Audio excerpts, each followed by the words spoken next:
మనమందరం ఒక harsh reality మాట్లాడుకుందాం.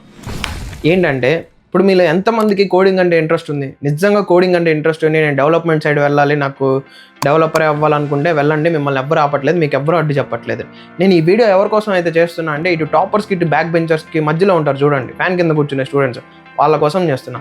ఎందుకంటే టాపర్స్ కంటే ఆబ్వియస్లీ ఆన్ క్యాంపస్లో ప్లేస్మెంట్ వచ్చేస్తుంది, వాళ్ళు వెళ్ళిపోతారు, ఓకే. బ్యాక్ బెంచర్స్కి వాడికి ఏదో ఒక స్కిల్ ఉంటుంది, లేదా బిజినెస్ ఐడియానో స్టార్టప్ ఐడియానో ఉంటుంది, వాడు అది ఎగ్జిక్యూట్ చేసుకున్నాడు, వాడు వెళ్ళిపోతాడు, ఓకే. ఇప్పుడు ఈ మధ్యలో కూర్చుంటారు చూడండి స్టూడెంట్స్, వాళ్ళు ఏం చేస్తారు? కాలేజ్లో నేర్పించే స్కిల్స్ నేర్చుకుంటారు, ఆన్ క్యాంపస్లో జాబ్ వస్తుందంటే రావట్లేదు, గ్రాడ్యుయేషన్ అయిపోతుంది, బీటెక్ డిగ్రీ కంప్లీట్ చేసుకొని బయటకు వస్తారు, అక్కడ స్టార్ట్ అవుతుంది గేమ్. ప్రతి ఒక్కళ్ళు అడుగుతారు, బాబు నువ్వు ఏం జాబ్ చేస్తున్నావు, నీకు ఎంత ప్యాకేజ్ వస్తుంది, నీకు ఇంకా ఎందుకు జాబ్ రాలేదు, నువ్వు అంత మంచి కాలేజ్లో జాయిన్ అయ్యావు, నువ్వేం నేర్చుకోలేదు ఎందుకు, అది ఇది అని అందరూ క్వశ్చన్లు చేస్తారు. వాడు అది తప్పించుకోవడానికి ఏం చేస్తాడు? హైదరాబాద్, చెన్నైయో, బెంగళూరు వెళ్ళిపోతాడు, అక్కడ మళ్ళీ 6 months కోర్స్ నేర్చుకుంటాడు, అక్కడ మళ్ళీ 60,000